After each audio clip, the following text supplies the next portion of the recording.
Good evening friends, नमस्कार, सत श्री अकाल और सलाम अलैकुम। आज जिस शख्सियत के बारे में मैं आपसे बात करने जा रहा हूँ वो शख्सियत भारत के आज़ाद होने के बाद जो सबसे बहुमूल्य शख्सियतें हुई हैं उनमें से एक है। मैं चाहता हूँ कि मेरा ये संदेश, मेरी ये वीडियो उन बच्चों तक ज़रूर पहुँचे जिन्होंने इस देश का मुस्तकबिल बनना है, इस देश का फ्यूचर बनना है। मैं चाहता हूँ मेरी ये वीडियो उन नौजवानों तक ज़रूर पहुँचे जिन्हें संस्कारों की अशद ज़रूरत है। मैं चाहता हूँ मेरी ये वीडियो उन लोगों तक ज़रूर पहुँचे जिनकी धर्म के तौर पर एक संकीर्ण विचारधारा है, क्योंकि बात जिस व्यक्ति की हो रही है वो वैज्ञानिक नहीं, एक संत था, मिसाइल मैन ऑफ इंडिया। मैं समझता हूँ कि आज भारत सुरक्षा की दृष्टि से जो इतनी मजबूती के साथ दुनिया में खड़ा है तो उसके पीछे अगर एक बहुत बड़ा योगदान है तो वो एपीजे अब्दुल कलाम का है। आज दुनिया अगर भारतीय सेना से, भारतीय मिसाइलों से खौफ खाती है तो उसके पीछे एक ही व्यक्ति है, वो है missile man of India APJ Abdul Kalam. तो सबसे पहले एक छोटा सा काव्य, एक छोटी सी कविता मैं उनकी श्रद्धा, उनको नमन के तौर पर आप सबके साथ सामने रख रहा हूँ। आशा है आपको पसंद आएगी। वो राम नाम की गूंज चारों ओर सागर का शोर, वो राम नाम की गूंज चारों ओर सागर का शोर, कश्ती पर लोगों को खेता चाहे शाम होती या भोर, कश्ती पर लोगों को खेता चाहे शाम होती या भोर, पुस्तक सदा हाथ में रहती, पुस्तक सदा हाथ में रहती और कानों में बजता राम, मछुआरे का निर्धन बेटा नाम था उसका अबुल कलाम। था विज्ञानी या था संत, था विज्ञानी या था संत, चेहरे उसके रही वसंत, सादा जीवन उच्च विचार, सरल भाषा उत्तम व्यवहार, सहज ही झेल गया संघर्ष, मेरे राष्ट्र का रहा ये हर्ष कि ऐसा राष्ट्रपति था पाया। एक बार फिर सुनिए। था विज्ञानी या था संत, चेहरे उसके रही वसंत, सादा जीवन उच्च विचार, सरल भाषा उत्तम व्यवहार, सहज ही झेल गया संघर्ष, मेरे राष्ट्र का रहा ये हर्ष कि ऐसा राष्ट्रपति था पाया जिसने सबको ये समझाया। अब क्या समझाया, इसे गौर से सुनिए। उन्होंने बोला, अधिकारों का भी सुख भोगो, अधिकारों का भी सुख भोगो, लेकिन फर्ज निभाना सीखो, अधिकारों का भी सुख भोगो लेकिन फर्ज निभाना सीखो, थाली अधिकारों की कहती, थाली अधिकारों की कहती, पहले ढंग से खाना सीखो, अधिकारों की थाली कहती, पहले ढंग से खाना सीखो। तो आइए एक छोटी सी वार्तालाप मैं चाहता हूँ एपीजे अब्दुल कलाम के बारे में मैं आपके साथ साझी करूँ। इसमें से बहुत सी बातें ऐसी हैं जो आज शायद आपको विकीपीडिया के ऊपर, गूगल के ऊपर तो बहुत कुछ पढ़ा है, लेकिन जो मैंने एपीजे अब्दुल कलाम को जितना थोड़ा सा स्टडी किया है उसके बारे में जो मेरी विचारधारा है मैं एज ए टीचर आपके सामने रखना चाहता हूँ। आशा है कि ये वार्तालाप जो है वो आपको पसंद आएगा। दोस्तों, एपीजे अब्दुल कलाम एक नाम नहीं, एक एनसाइक्लोपीडिया है। ऐसा एनसाइक्लोपीडिया जो पूरा का पूरा शिक्षा से भरा हुआ है, और शिक्षा भी वो जो प्रामाणिक है। एपीजे अब्दुल कलाम के बारे में आज मैं छोटी सी वार्ता जो मैं आपके साथ साझी करने जा रहा हूँ उसमें मैं युवा पीढ़ी को, बच्चों को ये संदेश देना चाहता हूँ कि एपीजे अब्दुल कलाम जो इतने मकाम पर पहुँचे तो उसके पीछे वो एक संदेश देते हैं। ये जितनी बातें मैं आपसे करूँगा वो बातें उनकी जो जीवनी है, जो उनकी अपनी ऑटोबायोग्राफी है, ये उसकी हैं। उन्होंने खुद कही हैं कि सबसे प्रेशियस जो व्यक्ति हैं आपके जीवन में वो आपके टीचर होते हैं। टीचर केवल वही नहीं होते जिनके हाथ में चौक होता है और सामने ब्लैक बोर्ड होता है और वो उसके ऊपर लिख रहे होते हैं और बच्चे उसको कॉपियों पे नोट कर रहे होते हैं। हर वो व्यक्ति जो हमारे जीवन को एक नई दिशा देता है वो वास्तव में एक अध्यापक ही होता है, चाहे वो कोई भी हो। एपीजे अब्दुल कलाम एक मुस्लिम परिवार में पैदा होते हैं, मछुआरे का बेटा। घर की माली हालत इतनी अच्छी नहीं है, पिता भी अनपढ़ है, माता भी अनपढ़ है। माता जिनका नाम जो था वो था आशी अम्मा। ये माताएं, भारतीय माताएं इतनी खास हैं कि चाहे वो किसी भी धर्म के साथ संबंधित हैं, हर भारतीय माता अपने बच्चे को एक सीख जरूर देती है आज तक कि बेटे अच्छा बनना, बुरा मत बनना, अपनी ज़मीन कभी मत भूलना। ये हमारी भारतीय माताओं की एक बहुत बड़ा बड़प्पन है। और यही बात एपीजे अब्दुल कलाम बोलता है कि उसके खून में अगर राष्ट्रीयता है। एक बात और बता दूं कि एपीजे अब्दुल कलाम भारत के जो सबसे बहुमूल्य शख्सियतें हुई हैं, जिनके अंदर देश की राष्ट्रीयता कूट कूट कर भरी हुई है, ये उनमें से नाम सर्वोपरि है। ये सबसे ऊपर वाला नाम है एपीजे अब्दुल कलाम। और वो उसका श्रेय किसको देता है?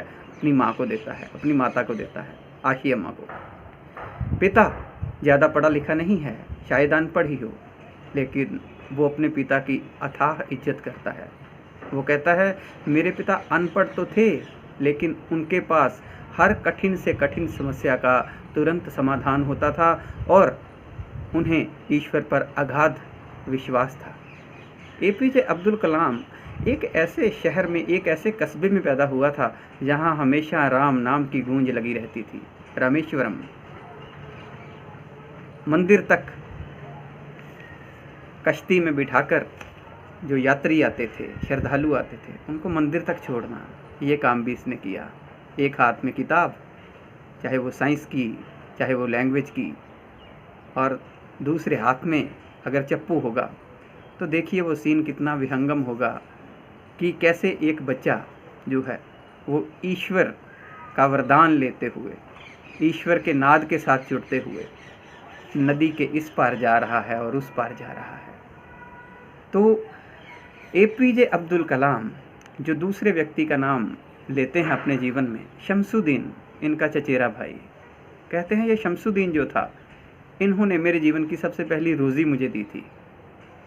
अखबारें बेचने का काम किया करता था और उन्हीं के साथ मिलकर एपीजे अब्दुल कलाम कहते हैं मैंने जीवन में कमाना सीखा, छोटी उम्र में अखबारें बेची। अब आगे जाकर ये जिस व्यक्ति का नाम लेते हैं वो है जमालुद्दीन, इनका बहनोई। उसके बारे में ये कहते हैं कि वो ज़्यादा पढ़ा लिखा नहीं है, लेकिन वो साइंस को बहुत तरजीह देता है, शिक्षा को बहुत तरजीह देता है, और वो उसे हमेशा यही शिक्षा देता है डेली वॉक में कि तू बहुत पढ़ना। और वो वाकई उसका ऋणी था एपीजे अब्दुल कलाम। बाद में ये उनके बहनोई हुए। लेकिन एपीजे अब्दुल कलाम की जीवन में जो सबसे बड़ा इनकलाब मैंने देखा आया, तो इसमें उनकी अपना परिवार जो है, मोहम्मडन फैमिली तो है ही, वो अपने परिवार से अथाह प्रेम करते थे, बहुत प्रेम करते थे, अंत तक उसी से जुड़े रहे। आपको ये जानकर हैरानी होगी कि एपीजे अब्दुल कलाम एक राष्ट्रपति होते हुए भी, विश्व के कई भागों में बैठे हुए भी, अगर किसी जगह को बहुत ज़्यादा मिस करते थे, बहुत ज़्यादा सोचते थे जिसके बारे में, वो थी उनकी जन्मभूमि, उनका रामेश्वरम, वो छोटा सा घर। और ख़ासियत ये रही, इतना सादा और सरल जीवन एपीजे अब्दुल कलाम का कि राष्ट्रपति होते हुए भी और बाद में भी 12x10 का एक कमरा, और उसमें सादा सा फर्नीचर और लिमिटेड से कपड़े, लेकिन विचार इतने ऊंचे कि अगर आप आकाश की ऊंचाई को देखो तो उस पर उनका नाम लिखा नज़र आएगा। तो मेरे को हैरानी इस बात की हुई कि एक अध्यापक का role of a teacher, wonderful. जगह जगह पे एपीजे अब्दुल कलाम कहता है मुझे बनाने वाले अध्यापक, मुझे बनाने वाले अध्यापक। इसमें सर्वोपरि नाम जो एपीजे अब्दुल कलाम लेता है, वो कहता है कि जब वो छोटे थे और वो रामनाथपुरम के स्कूल में जब वो पढ़ने के लिए गए तो उन्हें वहाँ पे 2 अध्यापक मिले जिनका उन्होंने नाम लिया है अय्यादुरई सोलोमन। एक क्रिश्चियन थे, अय्यादुरई सोलोमन एक उनके टीचर हुए हैं। बहुत पसंद किया है उन्होंने बोला है कि अय्यादुरई सोलोमन ने मेरे को 3 बहुमूल्य बातें कही। देखिए अध्यापक की बातें, अध्यापक के शब्द किस तरह से एक विद्यार्थी का जीवन बदलते हैं। बोलते हैं कि अय्यादुरई सोलोमन मुझे कहा करते थे, desire trust and hope, desire trust and hope, कि सबसे पहले इच्छा होनी ज़रूरी है, क्या करना चाहते हो। उसके बाद अपने आप पे विश्वास होना ज़रूरी है कि मैं इसको कर लूँगा। और तीसरी, चाहे वो हो चाहे वो ना हो, चाहे कितनी भी बार आप फेल हो जाएं, लेकिन आशा हमेशा बनाए रखें। और सबसे बड़ी बात उन्होंने जो कही वो मैं अक्सर किया करता हूँ कि अगर आपने कोई मंजिल पानी है तो उसके लिए पैशन होना बहुत ज़रूरी है, उसके लिए दीवानगी होनी बहुत ज़रूरी है। वो अपने आप ही वो कार्य जो है वो परवान चढ़ता है। तो इसके अलावा इनके जो दूसरे अध्यापक शिव सुब्रमण्यम अय्यर थे, अध्यापकों का ऋणी, अध्यापकों का थैंक्स करता हुआ ये व्यक्ति आगे जाकर MIT Madras institute of technology में जाता है। वहाँ पे 3 प्रोफेसर्स के नाम बताता है, KAV पंडलई, नरसिंह राव और तीसरा नाम प्रोफेसर स्पोंडर। ये वो अध्यापक थे जिन्होंने MIT में APJ अब्दुल कलाम के जो स्वप्न थे उनमें पूरा रंग भरा। एरोनॉटिकल इंजीनियरिंग करने के बाद डॉक्टर APJ अब्दुल कलाम जो हैं उनके पास 2 ऑप्शन थे, या डिफेंस मिनिस्ट्री ऑफ इंडिया में जाना या फिर एयरफोर्स ज्वाइन करना। तो यहाँ पे उनका जो रुझान था वो एयरफोर्स में जाने का था, लेकिन उस इंटरव्यू में इनका रैंक जो था वो 9th था। यहाँ पे इन्हें मलाल हुआ। और सबसे बड़ी बात, यहाँ पे एक नाम आया जिन्हें वो कहते हैं कि इस व्यक्ति ने मेरे जीवन को एक नया रंग दिया। शायद उनसे मिले कितनी देर, 1 घंटा, 1 दिन, लेकिन बहुत बड़े अध्यापक साबित हुए। अब ये जाते कहाँ हैं? डॉक्टर APJ अब्दुल कलाम निराश होकर गंगा जी के किनारे चले जाते हैं। देखिए, इसे कहते हैं संत प्रवृत्ति। ऋषिकेश जाते हैं, वहाँ पे रहते हैं, वैराग्य उठता है मन में। लेकिन वहाँ पे उन्हें शिव मंदिर में एक ऋषि मिलते हैं जिनका नाम इन्होंने स्वामी शिवानंद बताया है। तो उन्होंने उनके जीवन को बदला कि अगर आपके अंदर सपना है तो मौके तो आते ही रहते हैं। तो यहाँ पे वो एक्सेप्ट करते हैं कि स्वामी शिवानंद ने उनके जीवन में, सोए हुए जीवन में फिर से एनर्जी भरी। आगे जाकर जो 2 नाम इनके जीवन में आए हैं उनमें से एक भारत के प्रसिद्ध वैज्ञानिक है प्रोफेसर साराभाई, और दूसरे जिन्हें ये बहुत रिस्पेक्टफुली शायद अपना गुरु ही कंसिडर करते हैं, उनका नाम है प्रोफेसर ब्रह्म प्रकाश। तो अब अगर हम देखें तो इतनी बड़ी शख्सियत, दरअसल जब हम किसी भी विषय में, किसी भी फील्ड में अपने कर्मयोग के माध्यम से आगे बढ़ते हैं तो उसके बाद धार्मिक विचारधाराएं ऊपर जाकर सभी समान हो जाती हैं। ये जो विजन होता है, जिसे हम दृष्टि बोलते हैं, वास्तविक दृष्टि, ये सम हो जाती है, एक हो जाती है। फिर हमें कोई फ़र्क नज़र नहीं आता, क्योंकि हम समंदर में होते हैं और समंदर की सीमाएं नहीं हुआ करती। समंदर अपने आप में बहुत विस्तृत, बहुत विशाल हुआ करते हैं।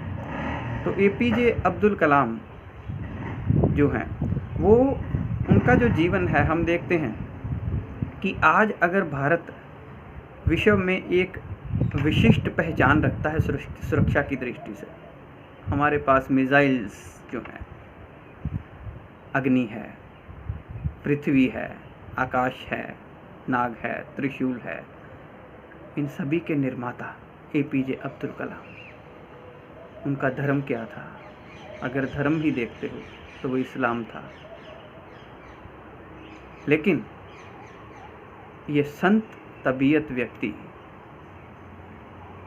इनको पद्म भूषण भी मिलता है, पद्म विभूषण भी मिलता है, भारत रत्न भी मिलता है, भारत के राष्ट्रपति भी बनते हैं। 2002 से लेकर 2007 तक भारत के 11वें राष्ट्रपति, 11th प्रेसिडेंट ऑफ इंडिया। और मैं शायद ये बात बहुत गर्व से कहूँगा कि he was one of the best president of India. अब तक के जितने भी राष्ट्रपति हुए हैं उनमें से सर्वश्रेष्ठ अगर कोई नाम आज तक हम ले सकते हैं तो वो APJ अब्दुल कलाम है। तो इनके जीवन से हमें शिक्षा क्या मिलती है? सादा जीवन, उच्च विचार APJ अब्दुल कलाम के। जब ये रिटायर होते हैं तो इन्होंने कहा, जब ये रिटायर हुए, जब इनकी उम्र 60 साल हुई, ये रिटायर हुए 91 में आई थिंक सो, तो इनका स्वप्न जानकर मुझे हैरानी हुई कि इतने बड़े ओहदों से जब ये वापस आए काम करके, तो ये लिखते हैं कि मैं एक स्कूल खोलना चाहता था, मैं बच्चों को पढ़ाना चाहता था, मैं बच्चों को ये बताना चाहता था कि उनके जीवन में जिन लोगों ने बहुत बड़ी भूमिका निभाई, बहुत योगदान दिया, वो कोई फिल्मी हीरो नहीं थे, वो कोई पर्दे के कलाकार नहीं थे, वो रियल हीरो थे। और रियल हीरो कौन होते हैं? रियल हीरो पर्दों के हीरो नहीं होते। चमकते हुए पर्दे के साथ जो गुम हो जाते हैं, दे आर नॉट हीरोज़। ज़िंदगी के असली हीरो वो होते हैं जो हमारे जीवन की धारा को बदल देते हैं, जो हमारे जीवन को एक नई रंगत दे देते हैं, नया रंग दे देते हैं। और वो उनकी बात करना चाहते थे, अन्नादुरई सोलोमन की, सुब्रमण्यम की, उन 3 प्रोफेसर्स की जिन्होंने MIT में उन्हें पढ़ाया था। प्रोफेसर साराभाई की बात करना चाहते थे, प्रोफेसर ब्रह्म प्रकाश की बात करना चाहते थे, स्वामी शिवानंद की बात करना चाहते थे।